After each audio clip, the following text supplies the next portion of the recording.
Well, good morning, everybody, on this wet morning. Welcome back, Councillor Wepa. Lovely to have you back at the table. Welcome to the public this morning and to the viewers. So I declare the meeting open and ask Councillor Bentley if you'd like to open with the prayer, please. Almighty God, who alone is the leader of all mankind and the fountain of all knowledge, send thy blessing upon us, your servants, this day, as we strive to do all things good for the betterment of the people of the Rotorua district. May we be tolerant in ourselves at all times, through Jesus Christ our Lord.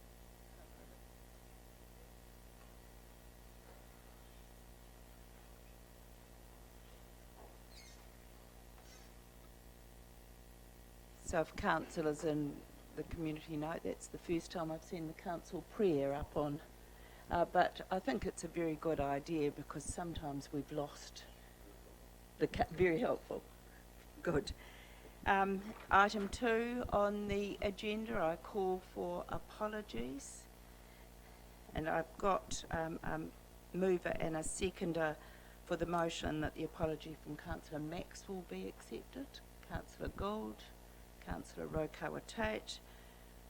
No other apologies. I'll put the motion to the vote. All those in favour, please say aye. Contrary? Carried. Do we have any declarations of interest? None. Item 4, urgent business. Are there any urgent Madam business? Chair. Councillor Gould has also got his hand up. Madam Chair, I wish to table this petition.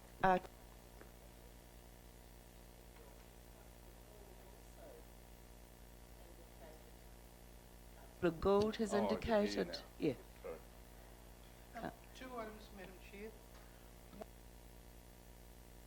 Two items, Madam Chair. One, there's a huge concern in the rural community about the wheelie bins. A lot of them can't wheel them 300 metres plus on their farms with it being hilly conditions and Danzy Road. And because I believe that we can't wait until Mr Michael comes back on the 25th of July. Councillor Gould, I'll rule that out. That is an operational matter. We're aware of the pockets of concern, but that's not urgent business. Okay. Now, the other item is about Lumbercube, Madam Chair. The residents of Eastside have got a meeting tonight. Some of them may not have read the newspaper, what the council is doing. Could we please have an update for the... Neither is that an urgent item of business. We're aware about the meeting tonight. So I think that is not urgent. This is ongoing, and we've got that date of the 21st of July, and the residents group is aware of that. So I'll rule that out of urgent business too. Councillor Bentley, you had an item of urgent business. Thank you, Madam Chair. I wish to table this petition with regard to the reinstatement of Councillor Glenys Rank, and I think it is time that we took a step back and realised that bullying isn't the way of the future. Well, Councillor Bentley, I'll accept the petition into the minutes, and we'll move on to the next item on the agenda, which is the minutes of the council meeting of the 26th of May and the 31st of May. Page 7 in your minutes. Do I have a mover and a seconder for the motion? Councillor Rotorua Tate, seconded Councillor Tapsell, that the minutes of the 26th and the continued 31st of May be confirmed as a true and accurate record. All those in favour, please say aye. Contrary? Carried. Now move to page recommendations from... Yes.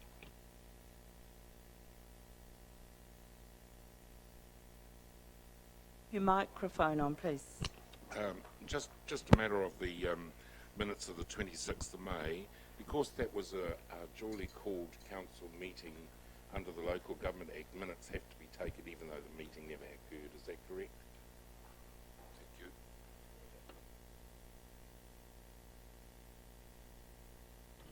Thank you, Your Worship. And there is one correction to the 26th of May. In attendance was Lachlan Muldowney, not Lachlan McKenzie. We'll accept that amendment. Important we get the record right. Thank you. I'll put the motion to the vote. We have put the motion to the vote. We move on to recommendation from other committees, page 22. A mover and a seconder to receive the report. Recommendation from other committees be received. Councillor Hunt moved. Second. Councillor Rotorua Tate. All those in favour. Please. Now, practice and monitoring committee held on that once you be declared surplus and be question, is it about a subsidy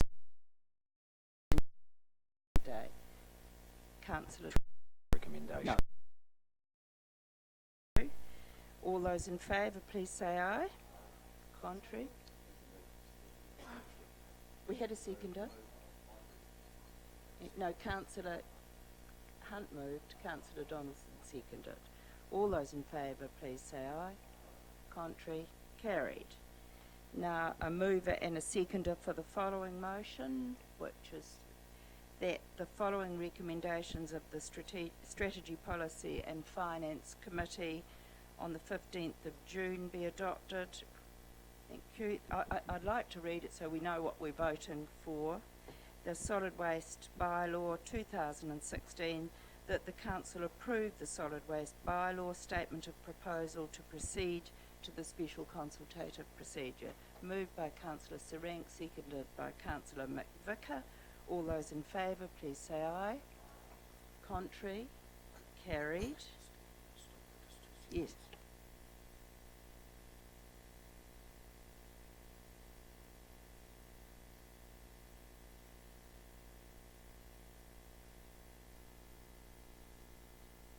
We move on now to recommendation 2, the preferred alternative to the Rotorua land treatment system. Do I have a mover?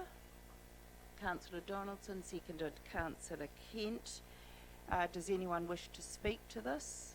Yes, Councillor Sturt. Madam Chair, I just want to ask staff, are they satisfied that there has been a robust consultation period, in particular with iwi, because there seem to be some comments in the media from particular groups who are vehemently opposed to treated sewage going into Lake Rotorua, and therefore negating the work that this steering committee, I understand, has done for the last 2 years, and have consulted extensively, I thought, with the leadership of Te Arawa. Yes, at the meeting we accepted the amendment from Te Tato or Te Arawa to investigate alternative discharge options, including the reuse of recovered water, was an amendment which was supported by the committee, and we're going to endorse that today, I sincerely hope. But I just wondered whether we've got a communications problem, or I mean, we don't want another Rotomara Rotoehu situation where we were accused of not consulting with the right people, and I know that Councillor Donaldson wants to speak, and he was our member on that steering committee, and I thought that the consultation and the discussions were very robust right across the whole community that came to this understanding, and I support Councillor Donaldson's comments in the press with regard to the water being cleaner than what's coming out of many of the streams that are going into Lake Rotorua. But it's obvious that in some sectors in our community that message has not got through, or has been articulated through the iwi consultation process that we've been through. Otherwise, this would never have come to pass if that hadn't been done. So I just want an assurance to the public of Rotorua that that has been done, and maybe Councillor Donaldson, with his involvement, could also answer that. Thank you. Probably better, prior to your speaking, Councillor Donaldson, if I ask Monty if he could assure the committee. Thank you, Chairman. Just in response to the question, Te Aroha have been widely consulted, as you're aware. There has been a consultation process put in place. That consultation process has included a number of representatives of Te Aroha for something like nearly 2 years now, and they have been alongside the steering committee, alongside them and working with them. So, in short, Te Aroha have been consulted, and I think the responsibility for us to ensure that we're inclusive is the best way to go, yes. King Party as well, would you like to speak to the issue raised by Councillor Stewart? Thank you, Your Worship. Yes, look, I would, in response to the concerns raised by Councillor Stewart, I'd acknowledge that there are comments in the media, but I'd question whether they are from groups or rather from individuals who have been, I guess, inflamed by a couple of headlines or, you know, media these days includes social media, and so there are a lot of triggers out there to activate a response from people in a wide range of media. But it's not only iwi who've been part of the project steering committee, which has been in place for 2 years. It has been Rotorua Public Health, Timberlands, the Lakes Community Board, Lakes Water Quality Society. So it's been a pan-community process that have worked through the options, and with respect to iwi, you know, we have had a very effective, well, the project steering committee has been supported by a technical advisory group of very eminent scientists and technical people in the field, but also there's been a cultural assessment subcommittee chaired by Gina Mohi, who is an RMA commissioner, and supported by a consultant, and they have provided a cultural impact assessment. So I would say quite confidently that the process has been quite robust. Thank you, and it was a good point to seek assurance of. I think I'd also point out 2B in the recommendation that gave us another route to explore. So I'm going to put the recommendation. Oh, sorry, Councillor Gould. Madam Chair, on page 61, is it correct that the proposed district plan is now deemed to be operative after the successful resolution of all the appeal parties? So is there no... That's a different recommendation. We're talking about recommendation 2, about the preferred alternative to the Rotorua land treatment system. Sorry, I was on page 61, recommendation 2. We don't want to go that fast, Councillor Gould. Right, I'm going to put the motion. All those in favour, please say aye. Aye. Contrary? Carried. Move now to recommendation.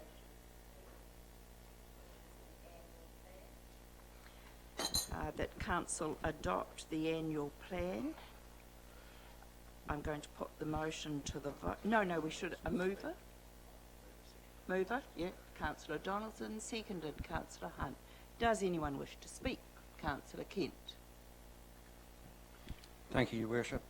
I have great problems with this for one reason, and one simple reason. I don't believe the annual plan's been looked at in proper depth by this council.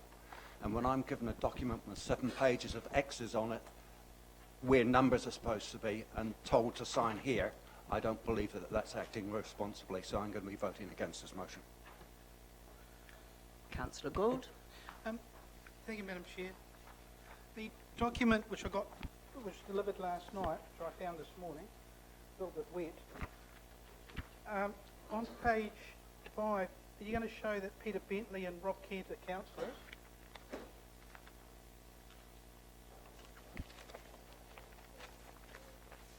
And on page 8, it says community facilities, library, child hub, plus 1.4 million. You know, that's costing 12.8, and we didn't go out for public consultation on the extra 4 million plus in the annual plan.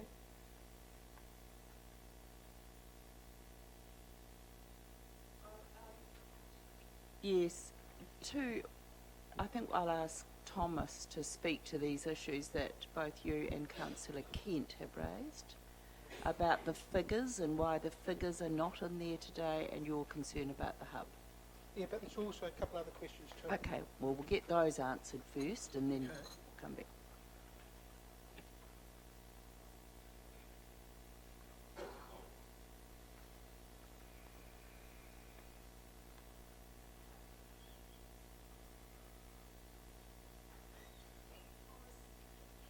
While you're there, could you also comment on the end of year financial position and how we're going to be notified of that, the process going forward while you're at the table? Thank you. Certainly, Your Worship. Just to start, so with regards to Councillor Kent's questions, that was raised at SPNF last week. As I indicated, the pages in question related to the last, I think, 7 or 8 pages, which were the rates funding impact statement, which was being updated and obviously is in your latest copy, and is also outlined in the agenda under a separate cover with regards to the setting of the rates item. So my apology that that didn't make it into the document that you were given the previous week, but is now being completed and is in front of you. With regards to the Children's Health Hub, you'll recall, councillors, that that project is split over a couple of years, so the increase in the cost of that project doesn't all fall in the year that this annual plan is applicable to, and that's been split in 2 and falls within half in this year's annual plan or the following year's annual plan, and the following half in the next year. Thank you, Thomas. And the other question about going forward for the end of year position, where's that going to come into the council committee? So as we've discussed before, back at O&M at the start of the month, we talked about the expected financial result, and with regards to the goal that we were setting of increasing cash reserves by 3 million and looking to retire debt. So we've just finalised the May monthly result, and obviously looking at where we expect the year to end in the next week. So we are on track for delivering our end of year forecast. If anything, we're probably going to be a little bit better than that. So we are looking to increase our cash reserves by the indicated 3 million, which we've translated into the opening balances of the annual plan. So where the plan originally was looking to borrow 3 million, there now are no borrowings in the annual plan. So that means over the previous 2 years, debt will reduce, and the year going forward, there'll be no increase in debt either. So that's where we're looking at. At the moment, we expect our closing year-end debt position to be about 1.5 million less than our opening, and obviously we'll be looking to increase that over the coming periods, but we're just looking at how the rest of this week is going. Will that come to the next operations and monitoring meeting?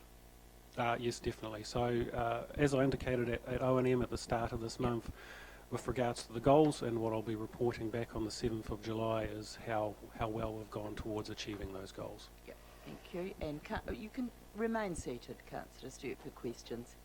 Councillor Gould.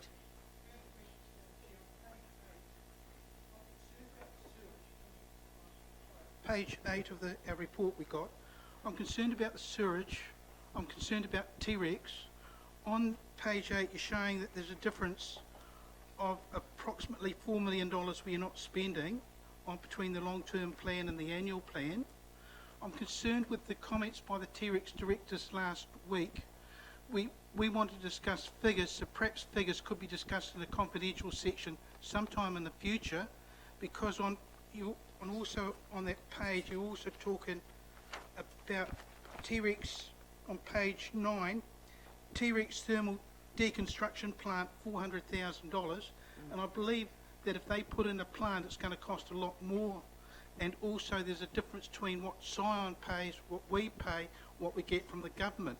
So I don't want another airport. The question is that I'm not happy about the T-Rex figures, that they should be better discussed in the annual plan, as I feel that it's going to be a blowout sometime in the future. And also with the forests, that are we putting more money in next year than this year because of the difference in the figures coming down? Thomas, could you speak to the fact that whether or not we can put definitive figures in? This is this year's annual plan. This is not the long-term plan. This is this year's annual plan. Could you speak to the figures that we have in this year's plan? Yeah, certainly, Your Worship. So the $400,000 that's referenced is the annual contribution that goes to the CCO, or the joint venture between us and Scion, with regards to getting the technology and the project to a point of view where we can commercialise it and move on. With regards to the project itself for T-Rex, you'll recall back in December we deferred the project, or just held off on it, because there was some technical things that they were still working through. I understand that those technical issues have now been resolved.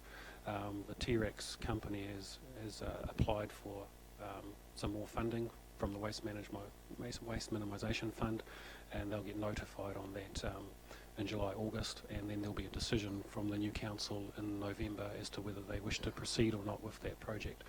With regards to the actual funding of that project, that reduction you do see on page 8 is the deferral or the push out of that project, awaiting that confirmation of whether to proceed, and we did move that out into future years, but there is the ability for the council to bring that back forward. So we do have it programmed in our overall 10-year program. It's just a matter of where it sits and whether the council wishes to go ahead with it when the appropriate decision needs to be made, which we are looking at after the election in November. Councillor Sturt, you had a question, Councillor McVicker. I just want to refer members back to our draft long-term plan, which we did in 2015, in which we signalled that the differential categories would be general rate 100%, general rate rural residential 90%, and general rate business 180%. So in this, we did not signal in the long-term plan that was where we were going to head to what's on page 31 of the booklet that we got yesterday. And I've had a call from a number of rural residential people who will be pounding John Paul Gaston's office door shortly, because some of them are facing 12 and 14% rate increases, simply because of the way the shift from the 0.90 to the 0.955 differential in the rural area. When we set the funding statement for the long-term plan, we signalled to the rural residential people that they would go to 0.90. We didn't consult, because the decision was made around this table that it wasn't significant change. Well, from some of the phone calls I've had, it is a significant change for some of those people, particularly in Okaraka, Tarawera, Rotorua, Rotorua, Hamarana, and places like that. So my question is, the significant test, in my view, has been met, because we are shifting a considerable amount of rates of two other sectors onto one sector. However, I do want to point out, Madam Chair, one of the positive things that comes from what we've got in front of us today. In the draft long-term plan, we indicated that we were going to collect $37.98 million in general rates, and Thomas in today's document has indicated that we're collecting $1.4 million less in rates, so the economic impact of that will be profound throughout the community. However, the issue of the 0.955, I know it's too late to change it now, it's just that my phone hasn't stopped from that rural residential community, and I know we intend long-term to go to 100, but we should have signalled it in the long-term plan that over time we're going to shift to the 100, and we didn't, in writing we didn't. Verbally we talked about it, you're right, Glennis, we did talk about it, and but it wasn't put in that proposed long-term plan or in the consultation documents that went out, because I keep everything, and I went back and checked, and yes, I've even still.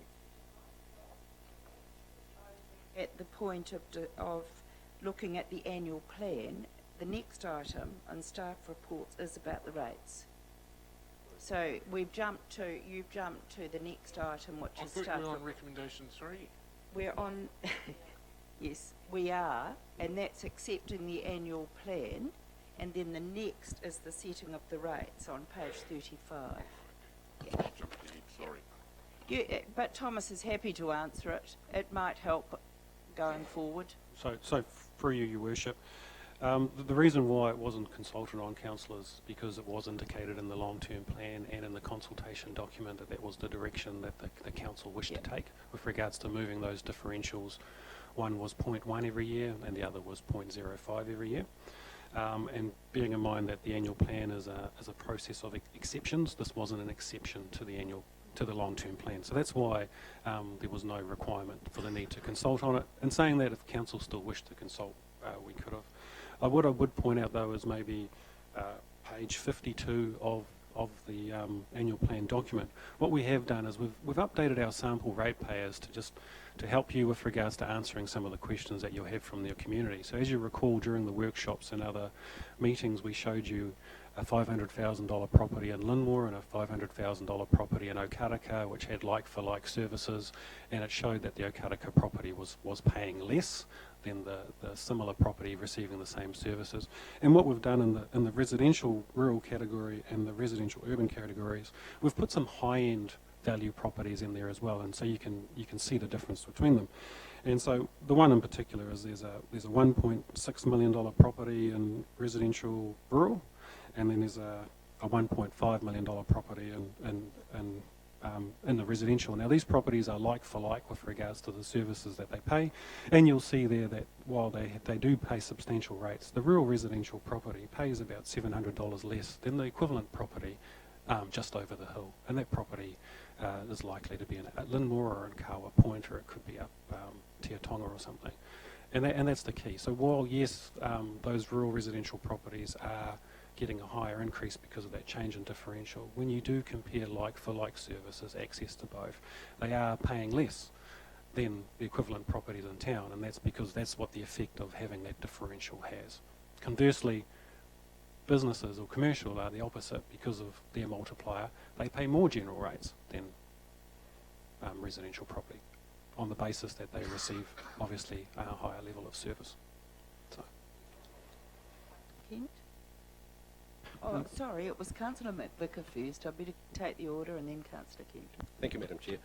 Some of the questions I was going to ask have been raised and answered.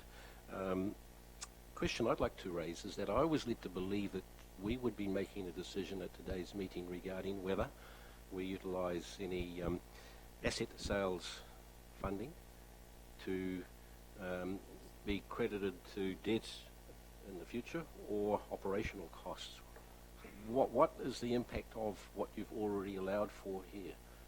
In other words, where do we stand as from the 1st of July with regarding asset sales, and how many dollars have been utilised to reduce the debt? So I guess that relates to this year's annual plan. So we did set ourselves a target of $1 million worth of sales, and we've got about 1.2, but once you knock GST off those, we're at about $1 million. So they're already in the mix with regards to how we end this financial year. And as I indicated, we are on track to end this financial year by paying down $1.5 to $3 million worth of debt, and also to increase our cash reserves by a further $3 million. And in doing so, what that also means is that rather than borrowing as per what the LTP had for year 2, we are now in a position whereby we're not having to look to borrow next year, and we can use the cash reserves that we've got from this year to fund the capital works program for next year, as well as obviously a further $1 million target for property sales for next year. Thank you for the clarification. If I may say, compliments on the annual plan. I agree with the financials and the layout, and it's very specific and clear, but I still cannot support it from the point of view that the process, I still maintain, was not equitable for our ratepayers. And on that basis, I will not support it.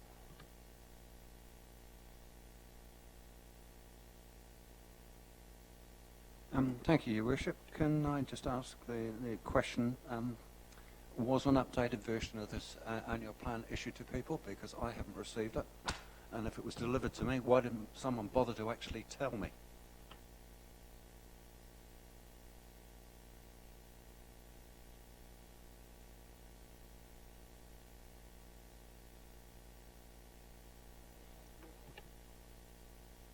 Hand delivered yesterday, apparently. Well, it's very nice of someone to actually bother to tell me. I don't normally go out in the pouring rain and check my letterbox until after the mail's been delivered. Weeper. Thank you, Your Worship. Good morning, Thomas. I think this is a very good annual plan, and it surprises me that with the figures, and potentially there's a lot of good stories in here, that people aren't prepared to support it for one reason or other, but some people find a good reason every year to support it, not to support it. My question is, with the cash reserves that we are looking at the end of this financial year, what are the factors that you consider to help us understand how you would go about deciding what would be a sensible approach and bringing it to us to pay down some debt? And just to get a bit of an idea of what things you think about, because I know you always say cash is king and we want some money in the bank, and that's very good. We don't want to just pay down debt so we can say, well, we've got less debt and then next week we have to go and borrow more. So that makes perfect sense to me. So just, yeah, if you could just explain that, that would be helpful. Thank you.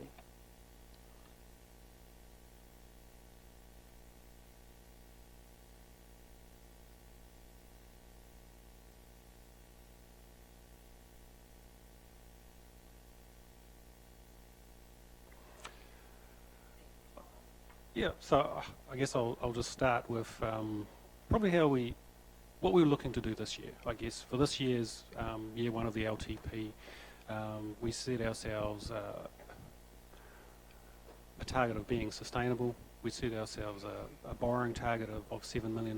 That was on the back of setting a capital works program that was making sure that our infrastructure was maintained and we could do the things that we did. During the year, obviously, we've had some very strong growth in revenues, so fees and charges and those sorts of things are about tracking $1 million better than budget. And capital expenditure in places hasn't occurred for some reasons. As you're aware, some things we've delayed till next year and the year after, but in particular some things haven't had to go ahead, some things have come in cheaper. And what that's meant is that for this financial year, rather than looking to borrow $7 million, I think the pleasing thing is that we'll likely be $10 million better off. So rather than borrowing $7 million, we'll be in a position where we can grow our cash reserves by 3, as well as probably targeting further debt retirement. So when I look at, obviously, I set the goal at the start of the month with regards to increasing cash and retiring debt. I'm like everyone else. I don't like debt. There is healthy debt, and debt is required. We all have debt on our houses, but we all obviously plan to, by the time we retire and our income dissipates, that we're mortgage free. And so just like everyone else, our goal obviously is to reduce this organisation's debt, and that's what we've been working towards. Bearing in mind that there are times where we will have to borrow, and if you look at the long-term plan, 2019 and 2020 will be big years for this council with regards to the sewerage upgrades, and that will lead to some significant borrowings going forward. But really the approach this year was looking at saying, well, we know that there's some capital works that are being delayed into the first quarter of next year, and we believe that that's about $3 million. So ideally we'd like to hold the cash to help fund those projects. You're right that cash is king, so ultimately we like to hold equivalent cash to make sure that our creditors that are due at the end of June, that we pay in the first month of the following financial year, we have the cash available to pay for that. So that makes sure really that we keep everything tight into the financial years. Because ultimately, I guess what you can do is that you can deplete all your cash reserves, you can pull your debt down and say, hey, it's great that we've reduced our debt, but the reality is you're then going to be borrowing 20 days later when you pay your creditors, and I don't think that really gives you a fair position. So what we're working towards is about holding about $5 million of cash to pay for our creditors, very similar to what we did at the end of last financial year. We're looking to increase that by $3 million, so we're looking to hold about $8 million of cash. So that $3 million means we don't have to borrow next financial year. And anything left over really is looking to target debt reduction. And at this moment, it is going to look about $1 to $1.5 million in that range. And we've got a few other factors. That means I won't tell you exact specifics, but it's around the timing of your cash flows. We're aware that there's some revenue that belongs in this financial year that we won't receive until the 10th of July. That probably belongs in that. And we've got to balance up, obviously, making sure that we want to achieve a goal at the 30th of June of conveying the right picture, but not making sure that it's skewed and not accurate and changes dramatically a week or two later. I I appreciate that explanation, because I know you said we'd be about $1.5 or $1.25 million better off, but it's good to understand how that sort of plays out. Thank you. And if I may, I mean, you know, while it feels like a small debt reduction, I think when you put it into the context of where we came from, 2008 to 2013, 80 million of debt to 170 million of debt, you know, debt doubled in the space of 6 years. And over the last 2 years, yes, there have been small reductions, but they are reductions. And that trend that this organisation did have has stopped and is gone. So I think that's very pleasing, and I guess if I say I was excited about it, that's something that probably does excite me. Thomas, could I just ask the question, a bit of a supplementary on the back of that question from Councillor Weber. When we set out the financial strategy after getting that PricewaterhouseCoopers report, we're within that financial strategy parameter of debt to equity? We're well within the ratios that have been set and well living within the strategy that we've set ourselves, yes. Okay. Councillor Kent? Thank you, Your Worship. Just following on from what Thomas has said there, can you please confirm that $10.3 million worth of capital works that hasn't been done, less the $7 million we don't have to borrow, is how we arrive at the $3 million surplus? Thank you. For Your Worship, it's not quite how you've got it, Councillor. I guess, you know, if we come back to the LTP discussion and we talked about the 3 pillars and levers that this organisation has. One is funding, one is capital expenditure, and one is debt. And as you pull one, the others change. And it's similar to like if you've got a balloon. If you squeeze a balloon in one area, the other areas are going to move. And for us, it's those 3 levers. So obviously, if this organisation wants to reduce debt, it has to look at the other 2 levers. Now, it can either look to get more funding, which in a way we have done this year because we're $1 million better off in our revenues. The other lever obviously is capital expenditure. So you can't get away from that fact. What is important though is that as an organisation, we have not manipulated the level of capital expenditure to achieve a financial outcome. The capital expenditure has been done prudently. The engineers have done what they have needed to do, and we've been very clear about that. And as a result, yes, we're not borrowing, like we said. So and that's ultimately, as I said, those are the 3 levers that we've got. And it's good to have that on the record. Councillor Gould. Question, Madam Chair. Thank you for the indulgence. On page 52, examples of rating impact, you've got the residential rural going up on average between 4.6 and 7.5%. I realise that the rating has changed because we've gone to this council's policy as capital value. It's gone to close to 1, but the business category coming down 0.1 doesn't show much of a decrease in the top 5 examples. Am I right to believe that some of the rates, the targeted rates have been increased for the particular businesses? So you're correct, as you recall, councillors, all our targeted rates were increased by 1.9% at the rate of inflation that we've applied. I think that's one of the good news stories, I guess, for the commercial sector in Rotorua, is that the rate increases that sector is facing because of the reduction in the differential is pretty much at 0%. So, and that's just on the back of, yes, their targeted rates have gone up, but that is being offset by the commercial differential coming down, which means they're going to be paying less general rates this next year than they are this year. And that's the reason why they're all sitting at around or close to 0% rate increases for next year. Are there any further questions? Councillor Sturt? Thank you, Madam Chair. Thomas, in terms of farming, on page 52, the increases range from 2.1 to 2.5. But that concession, that we put in last year or the year before, when does that end? Because we did put a concession at the top end, Madam Chair, to smooth the transition of the impact of the valuations in 2014. So I just wondered, does that come off, and is that why that's 2.2? Because that seems quite reasonable. So for Your Worship, no, that remission is in place again. So you recall we had that discussion and we have applied it. When does it come off? That will be a decision for council, and I guess that'll be a question that'll be posed again next year for next year's annual plan. the valuations will kick in the following year, but yes. Yeah.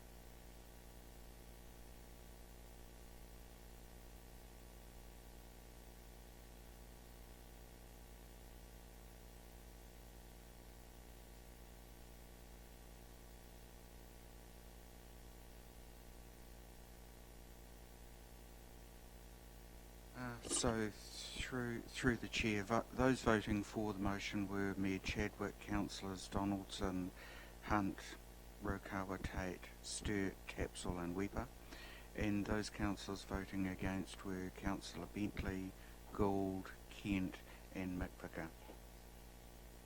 And Councillor Serene.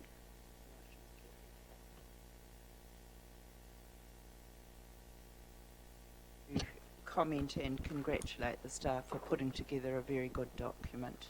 It's easy for us as councillors to take this out to the public. It's easy for the public to read, and it's a much more abbreviated document than we used to have to manage.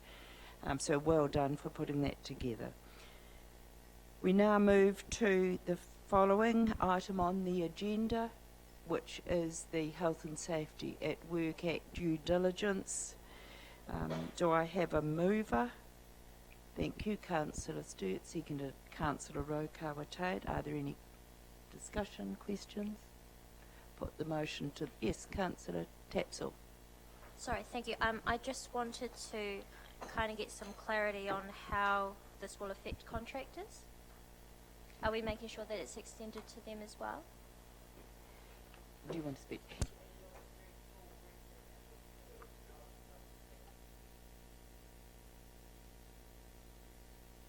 Covered off council. We covered off contractors. We covered off volunteers.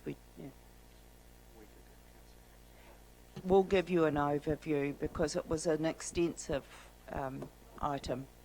Yeah. So we'll give you a separate.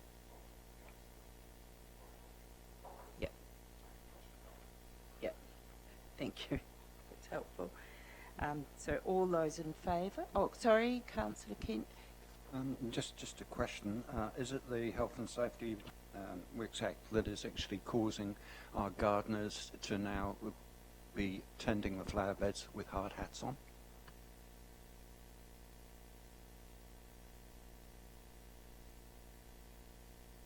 Just comment at rural and provincial mayor's meeting last Friday was considerable concern and angst raised around the country about the impact of the Health and Safety at Work Act. But it's one of those things, if you don't do it, the liability then comes home very clearly on council. So there will only be a watch and brief. But there are, I think, going to be some unintended consequences. That might be one, Councillor Kent. Councillor Donaldson.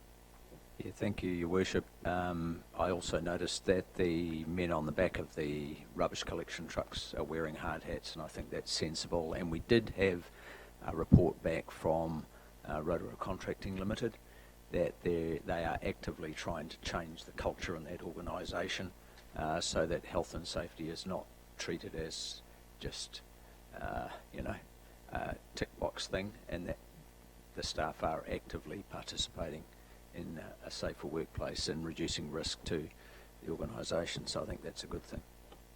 Might be worth our CEO giving a comment on the operationalisation of this Act. So councillors, what we're aiming for really at the end of the day is a zero harm environment. We don't want anyone to be harmed in our workplace, whether they work directly for us or whether they're contractors. And so the approach that we're taking here is to really to try and learn as broadly as we possible. Now, the issue of hard hats actually comes from accidents that have happened in other areas, where people working in hazardous areas have actually received head injuries in these situations. And so the logical extension of that is how can we prevent or minimise any actual harm done. We're also taking a very proactive approach in that, for example, the Chief Operating Officer and I walked through the wastewater treatment plant last week, and the purpose of doing that was to actually test them on their approach to health and safety. How were they minimising harm? How are they managing the hazardous situations that they're dealing with? The reason we're doing that is really twofold, is that I have an absolute obligation now to be confident myself that we are doing everything we can, and I can't no longer rely simply on reports and statements of assurance. I have got to be out there walking the places that our staff are working to understand the situations that they're dealing with and see how they're managing things. So the Act, whilst it in some ways may seem to cause an overreaction, I think the key question is, have we had a history of people being harmed in our workplace? And unfortunately the answer is yes. Do we and should we tolerate that and expect change? Most definitely yes.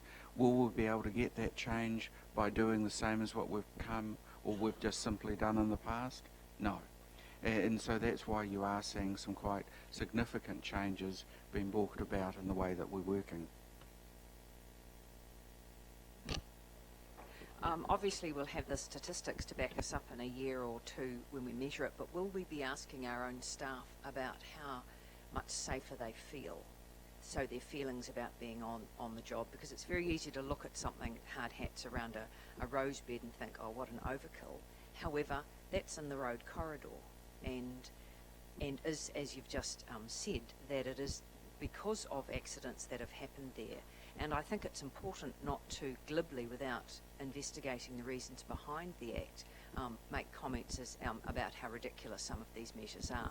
Yes, there will be some unintended consequences, and I will expect, like many acts that have come through, that there will be amendments. But I think we owe it to allow a period of bedding down. We know we've got a culture that needs to shift in some of our in Rotorua contracting, as has been discussed at a meeting. So my question is, will they also be asked how they feel about, do they feel safer in their job, and are they supportive of those recommendations? Because that will help us give the feedback to any amendments that may be required. Can I, just in responding to that we are asking the question now of, do you feel safe? And actually we have been quite surprised. In many instances, we have heard some of our staff in some circumstances say they don't feel safe. The problem that we've had is that we have accepted that as actually being okay, and quite fundamentally it's not. And so in areas such as animal control, for example, there's a lot of work going on to say, how can we fundamentally change the way that we do this work so our staff actually do feel safe. There's a discussion going on at the moment, for example, with the police about how can we work actually more closely together. So the sort of abuse and intimidation that our staff do actually unfortunately suffer on a regular basis is something that we actually just don't simply accept as actually being part of the job. That's something we need to address. Yes, thank you, Madam Chair. I think all around the country people are looking to see how they can, as good employers, ensure that the staff come to work in a safe environment and go home to their families safe and well at the end of the day. But I do think sometimes we get sucked in. Honestly, I'm on a number of organisations, big organisations too, and the amount of the additional cost that we have to bear, and that's small, medium and big organisations, to try to ensure that everything is all right. And we say that we have had a culture that hasn't been responsive to making sure our staff were safe and well. I don't necessarily know whether I would agree with that. I think we've had some areas of the organisation that maybe we've found wanting, but we tend to take a hammer to crack a nut. And I just think that, I just watch and I feel quite uncomfortable because we're falling into line to support the government in something that we might have well come up with to handle in a better way. And I do think sometimes we need to just watch it a wee bit. Otherwise it becomes not Do you good. want to respond to If I can, and Councillor Rotorua, please, I'd like to assure you that we're not going to do anything on the basis of simply appearances. And the expectation that I'm working to, and the reason I, for example, went to the wastewater treatment station, was on the basis that am I comfortable accepting responsibility for this operation in the way that it's operated today? And I'm doing that through my eyes on a personal basis. And when I was there and talking to the staff, there were things that I wasn't prepared to accept, and there were things that our own staff were saying, well, we've accepted it, but maybe we shouldn't. And so that's the basis that we're trying to drive this change. Our organisation is dealing with, in many instances, some quite hazardous environments, and it's really those environments that we're targeting and saying, are we really accepting too much risk here? Councillor Stewart? And I think that's at the crux of the matter, that in the past we have accepted a high element of risk, but the world has changed. The world has changed from collecting rubbish bags off the back of a truck that result in serious injury. I know of 2 serious injuries, and you're well aware of those as well, CEO, over the last 30 years that have resulted in very serious injuries. And we can't sit idly by. We need to protect our dog control people from dog attacks. But it's work practice that has to change. But Madam Chair, is the goal of the Chief Executive Officer to mitigate risk rather than, because accidents happen anyway, but so the whole goal of this legislation and what we're not going over the top, we're just looking at the opportunities to mitigate the risks and to put in preventative measures to ensure staff, the questions that you're asking staff are made.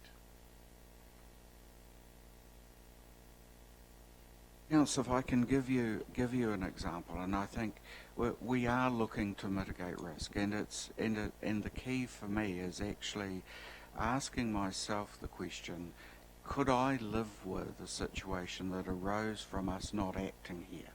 And if the answer is no, then we have to act. And if I can give you a practical example, up until relatively recently, the wastewater treatment station gate has been open, and anyone has been able to drive in there and actually walk through the whole property. So we have not been able to control access, in other words. Now that has changed, and so what is actually happening at the moment as we speak is a gated area which channels everyone through the main entrance door. So no one, no matter whether they wish to or not, will be able to go onto that site unless we know they're there and that they've gone through our reception. Now the question is, could we live with the fact that someone was harmed because they drove into our plant operation, they chose to walk through it themselves and actually had an accident? Now, I don't think it's reasonable for us to accept that risk. I think that's a risk that we should actually address, and the staff themselves agree with us, support it, and so we're going to be fencing off the area of the car park so you can only go into the main entrance. Now that's a good example, and I think that's a very prudent and practical way of reducing a high level of risk that operation has. And so I don't think it's unreasonable. I don't think it's overly draconian or expensive. I think it's a good, reasonable, practical measure. Yes, I just wanted to support the CEO in his common sense approach to this Act. I don't think the government has put it in, but it's up to our interpretation. And so, sometimes consultants go over the top with their advice, but I think our CEO has got a good approach and is going around and looking at himself. And I'm also aware that the government did consider making us as governance leaders accountable in the same way our CEO is. They decided to absolve us from that responsibility. I don't know if that was good or not, because we can now sit here and make a mockery of it and throw stones. Whereas if it was us in Jeff's position of where I could go to jail, where I could have a huge financial penalty, I might be maybe perceived to be a bit over the top as well. So I think let's see how it plays out. I support our CEO and his approach, and let's see how it works. Thank you. I'm sure we all support that pragmatic approach. There's no sunset clause on this Act, so it won't be reviewed, but time will tell, and if it protects our workers, that's incredibly important. May I just make a small comment of correction, and pardon me for being pedantic, but councillors, you are responsible under the Health and Safety Act. You're not accountable under the Health and Safety Act.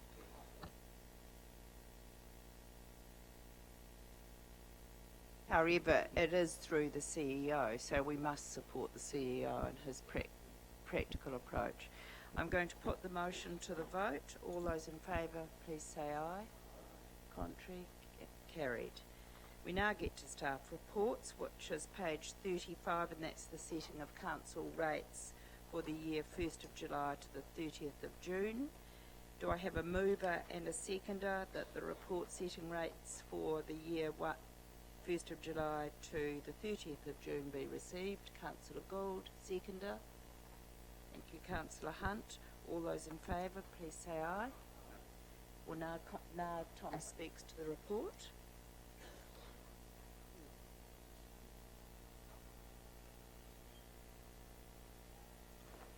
So just a brief overview, Your Worship. So this itself is the formal process of setting the rates. So once this resolution has been passed, then we can actually go towards striking the rates. As you recall, the rates themselves have been increased at the rate of inflation that we discussed, and we've really followed the intention of what we set out in the long-term plan with regards to the changes in the differentials. We did make that minor adjustment as we showed during the modelling with regards to sharing of that pain and gain as we change those differentials, but pretty much everything else is in line with what we set out, proposed to do in year 2 of the LTP.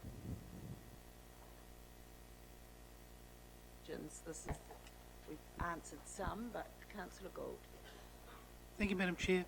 Thank you, Thomas, for your report. On page 36, differential categories, I thought the rural residential was 0.95, and I thought the general business rate was 1.7, and yet you've got 1.72 and 0.955.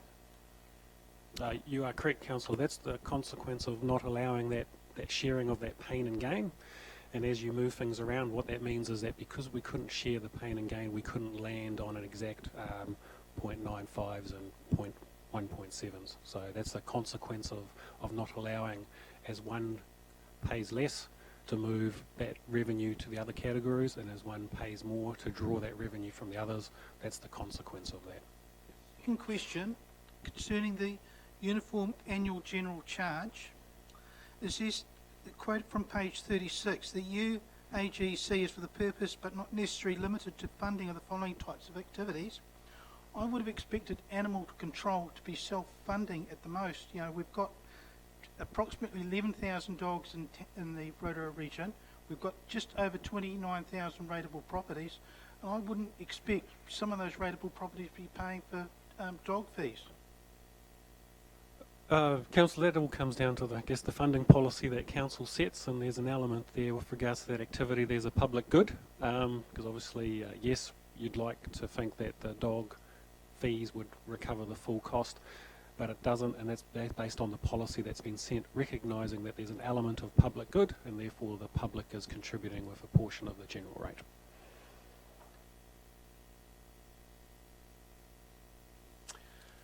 Councillors Rankin, I can long remember the long debates about the public-private good percentage. I think it's 60-40, that if you own a dog, you pay 60 or 70% of the cost, and the public good, because it's in the best interest of the whole community to have a robust dog control policy, that the 30% of that would go across to the general ratepayer. Because if the full 100% was, we'd have thousands of unregistered dogs, and that's the reality of it.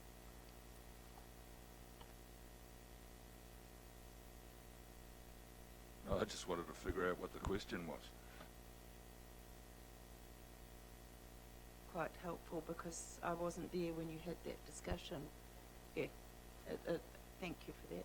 Councillor Donaldson. Thank you, Your Worship. I just wonder if Thomas could give us some commentary around the different treatment of the funding of the two community boards, and any perception that the far-flung reaches of the Lakes Community Board might feel that they're contributing to two advocacy groups, to both the Lakes Community Board and the Rural Community Board, with this a targeted rate for the Lakes Community Board, but the rural is funded out of the general rate. So I just wonder if Thomas could help us with understanding that. So with regards to the establishment of the new rural board, so we're not rating that community because it wasn't done in time with regards to being able to go out for consultation on that, because that would set a new rate on a group of ratepayers, so it would have required consultation. So the approach that we've taken this year is that the Lakes Community Board are paying that targeted rate. It's about $50,000 a year, and what JP is going to do with his portfolio groups is we're ring fencing that $50,000 and making it available to that group to undertake project specific for the Lakes community. And so in essence, therefore, both community boards this year will be funded from the general rate, and for next year we'll have to look and make a decision as to whether you wish to continue to rate one, rate both, or scrap it altogether, and that's a decision for next year. Yep.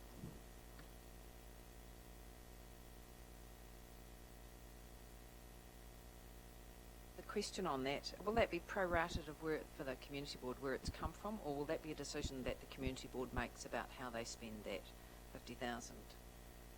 That'll need to be a decision made by the community board as to how it wishes to apply those funds. Yep.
Okay, good morning, Your Worship and councillors.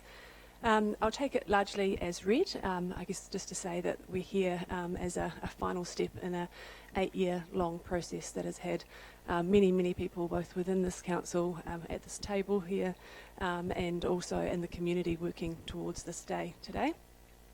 So, yeah, I guess we'll just leave it at that. And when we're finished and ready, we'd like to invite Your Worship, the Mayor, and our CE, Jeff Williams, up to sign the plan.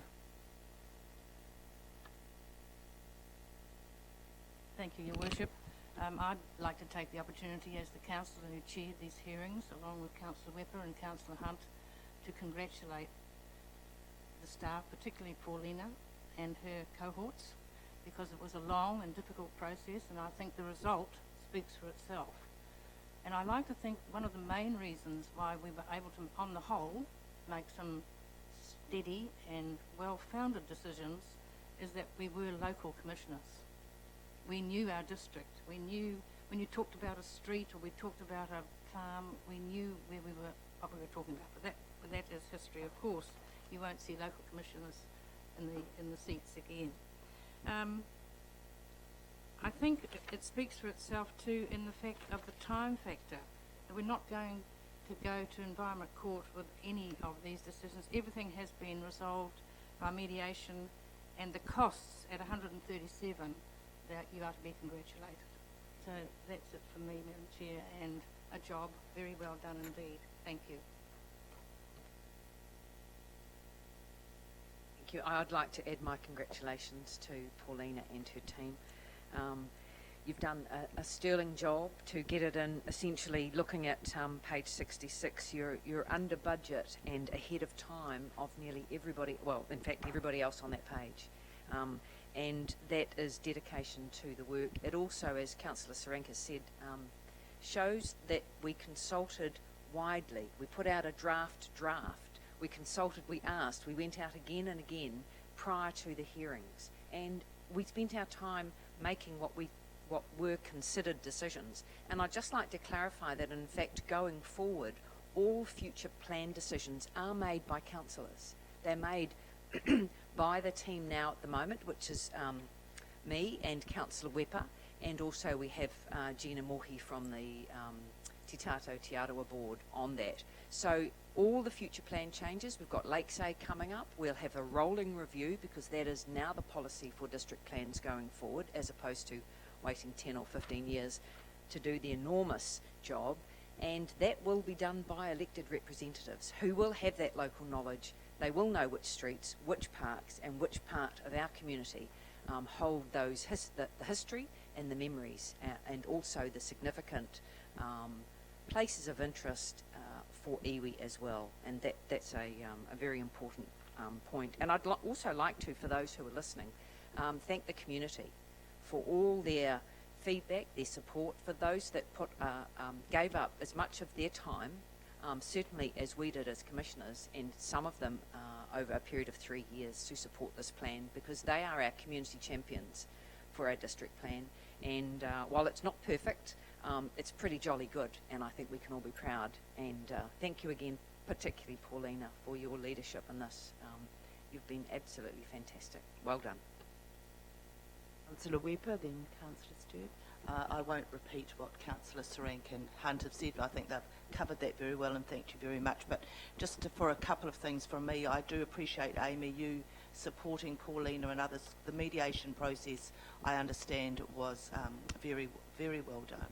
And we as commissioners had to trust you with something that we'd spent a lot of time on ourselves and gone through all those submission points. And I just want to acknowledge Rick Dunn too. He sat with us going through everything in detail and listening to us debate back and forth, and it must have been very tiresome for him at times. So thank you, Rick, and yeah, we're just really happy to get to this point. It's been a long time coming, and as Councillor Hunt said, it's not perfect, not everyone is happy, but I was thinking yesterday, you know, some of the iwi in particular who put a lot of forward thinking and interesting ideas, and a lot of people won't be entirely happy they didn't get everything they wanted, but we've made so much progress from where we were, and it is much more of an enabling document, so I think that's so important.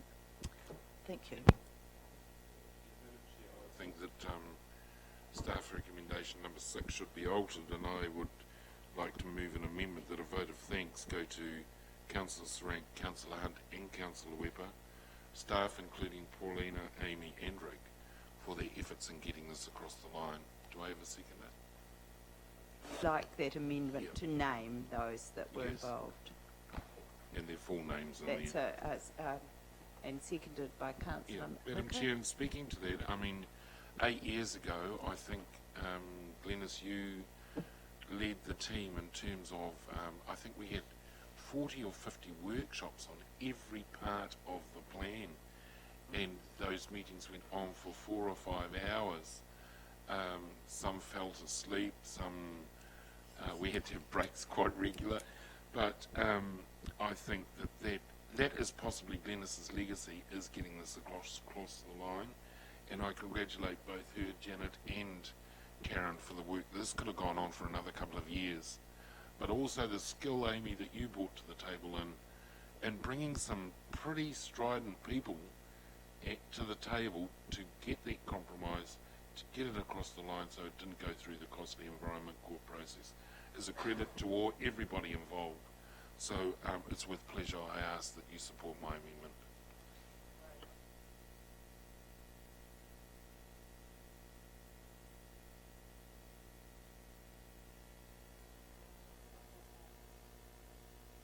This is just the amendment before we put the motion. You're right. You're right. So we'll put the motion. All those in favour? Oh, certainly. Ask a question. I take it on page 61 that all the appeals have been gone through. Question, is there an appeal time still, sometimes there is appeal times available to residents. Is there any appeal, all the appeal time finished? And the third question is the development size. You've got some people who wanted 4,000 square metres, some people who wanted 8,000 square metres. So are those people being looked at? And the fourth question is the noise level. Has that been, is there something in the district plan about the noise level, particularly about lumber queue and the rumbling noise? Councillor Gould, today we're really accepting the district plan. Items outside which you raise, because once we accept this today, we start the next iteration. It's like painting the Auckland Harbour Bridge. You've just finished painting it and you start again. So I think you're raising issues going forward. Today is not to relitigate, it is to sign off the district plan, but your comments can be noted. All right, are there any further questions? Well, I'll put the motion as amended. All those in favour, please say aye. Contrary? Carried unanimously, and congratulations to everybody involved.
Been recommended that we have a 2-minute break before we go into confidential, but we need we should put the motion to go into confidential. You move, seconded Councillor Wicker. All those in favour, please.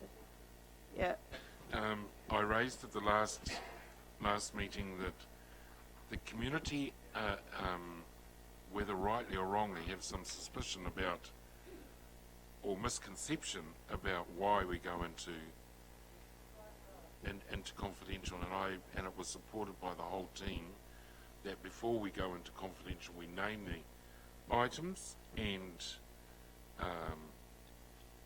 for example, recommendation for operations monitoring committee, strategic property purchase. The reason is to enable a local authority holding the information to carry on without prejudice, so that the community out there that are listening and watching know exactly what that is, and if that's just one minor improvement that we can make.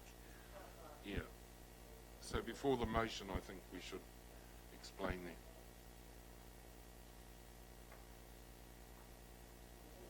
that. Yeah. In this instance, all we're doing is confirming the meeting from the minutes, I should say, from the last confidential meeting. So, however, Councillor Sturt is correct on the point. It has been made quite an issue that we are excluding the public on items of confidentiality, and we made it very clear it is only because of the commercial nature of these items that we go into confidence. There are no other items before us. But we did agree last time. We're just checking here about... Yeah. So I'll read the items that we'll be considering, the recommendations from other committees. One is the appeals on the provisional local alcohol policy, and the next is the recommendation on the Tanafa Springs water supply. You wanted those noted. And the strategic property purchase? The reasons, you want the reasons? No, just what they are. Well, I've stated them. And the strategic property purchase. And the strategic property Proposed purchase. land exchange and a property sale. And the property sale. You know. Thank you. That's to make it quite clear that these are the commercially sensitive items that will become publicly notified later. Councillor Kent? Your Worship, it sets that out very clearly in the agenda on pages 2 and 3. Do we actually have to go and read this every meeting now? We think we do believe it's very relevant that we read this out so that the public has confidence that we are discussing appropriately commercially sensitive items. And Matt, I specifically stated that at the committee meetings that Councillor Weber and Councillor Okawa Tate chair, that when they come to confidential items, they actually detail the reason why, at the committee level, why that is going in confidential to protect commercial sensitivity or whatever the reasons are, because that's also being questioned. Because I heard an interjection. I said we don't want to be accused of hiding some things, and someone said as in an interjection in my ear, we are, and we are not, because nearly everything in confidential session of council is released for public to consume anyway. In the spirit of transparency, I support that. So in future, we will note the items that we'll be discussing. Thank you. So all those in favour that we move into confidentiality, please say aye. Contrary? Carried, and we'll have a 2-minute break. Thank you.